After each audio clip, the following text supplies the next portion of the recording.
I look like a crazy person. It's a sauna in my house. Let me tell you, last night my AC it was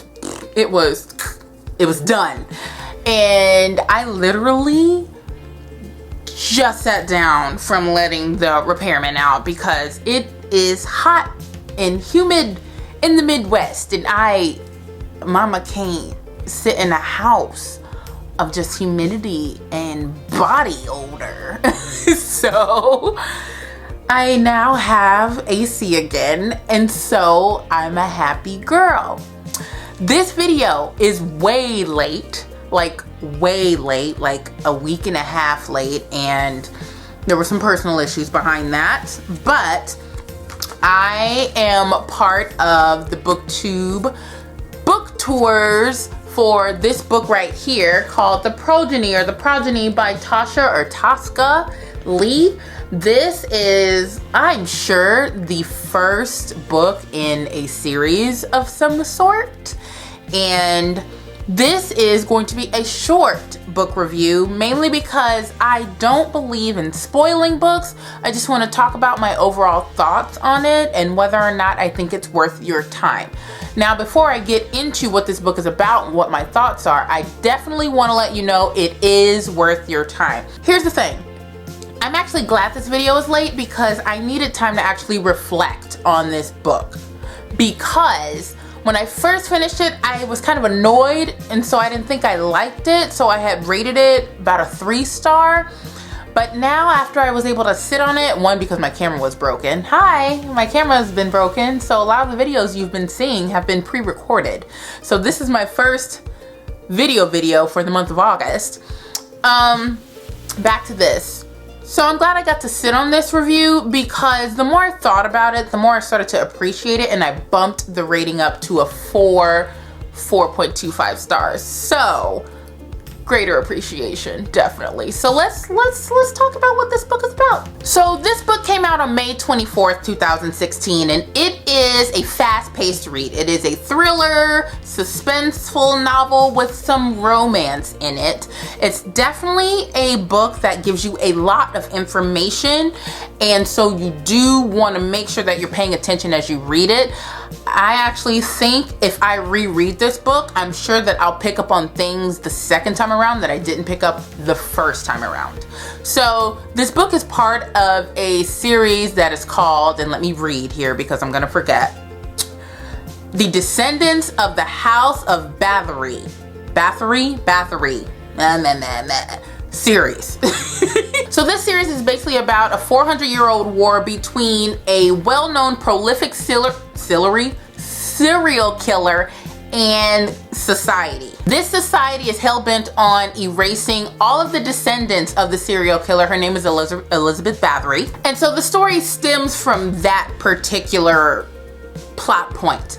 Fast forwarding to this protagonist, her name is Emily Porter, I believe. Emily has woken up from whatever, this coma-esque kind of deal with no memories. And basically she finds a note that's saying, if you have forgotten everything, then the procedure or whatnot was a success. So she's been instructed to just live a happy life, do whatever, and just go about her business. But quite frankly, she doesn't really know, she doesn't get it.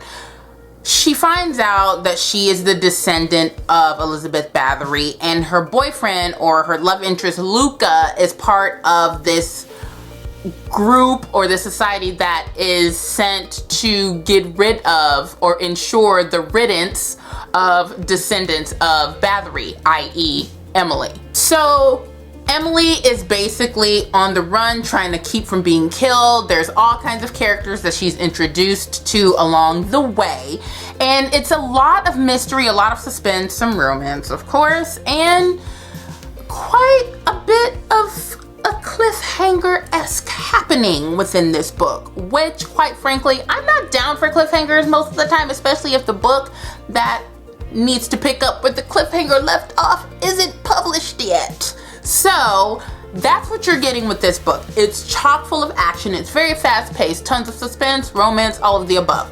Now, I have never read anything by this particular author. This might be, I don't think this is a debut. No, this is not a debut.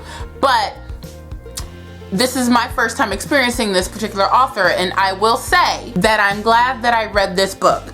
Let me hold it up. Initially, I was not, because I was kind of like, this typically isn't my thing.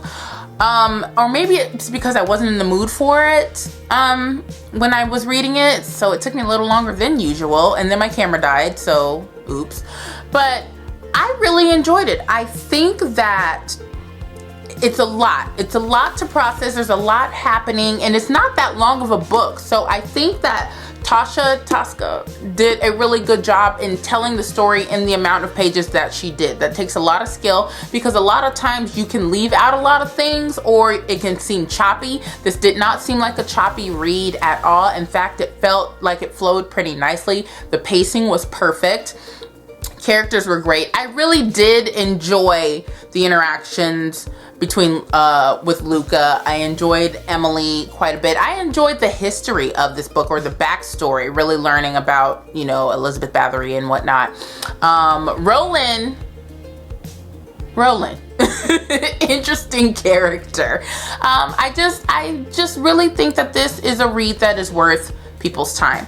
Right now on Goodreads, it has high ratings. I think it's like a 4+ star rating over quite a few reviews, which is always great. So I'm in the majority when I say that this was a book that I enjoyed. I definitely think, like I said, it took me a minute to really appreciate it, by the simple fact that I was going based off of the emotions that I felt right at the end of the book, and I wanted to hurl the book across the room because, again, cliffhanger. So if that's not your thing, you might want to wait a little closer to the release of the second book to pick this one up. Possibly. Those are my thoughts on that. It's funny because I was reading a lot of the reviews that people were, you know, people had gave about this book, and some people said it reminded them of a Dan Brown novel, which is pretty high praise. It's high praise. And so looking back on it, I can see why somebody would say that. There's a lot of emotion in this book, and it just, like I said, it was super fast paced. Relationship building, very nicely done. It's one of those stories where you just don't know who to trust. You don't know who to believe. You don't know which way to go. You just have so many options on how to interpret things. And that is actually the kind of book that, while I was reading it, I didn't appreciate, but at this point in time, I'm glad that I read it, because now that's what I'm looking for as I choose my next books to read. So overall, I think this is something that is worthwhile. I do think that if you decide to pick up, where'd it go, this book right here, you will not have wasted your time. I do think that it's something that we haven't seen in a while, or quite frankly, I haven't seen in a while, and that was probably what my hesitance was towards fully accepting this book. But it's good. The cover is really pretty too, so there's that. So overall, really enjoyed it. 4.25 stars. Really do think that it's worth the read. So if you guys want to check out this book, I will leave the links down below. Thanks so much to Booktube Tours for allowing me to review this book. I'm so sorry I'm late, don't hate me. And of course, you guys, if you enjoyed this video, give it a thumbs up. Make sure you comment down below letting me know your thoughts on this book, or if you're interested in reading it. And make sure you subscribe to my channel for more videos from moi. Thanks so much for watching, guys. I'll see you later. Bye! I'm so happy the hair is working again.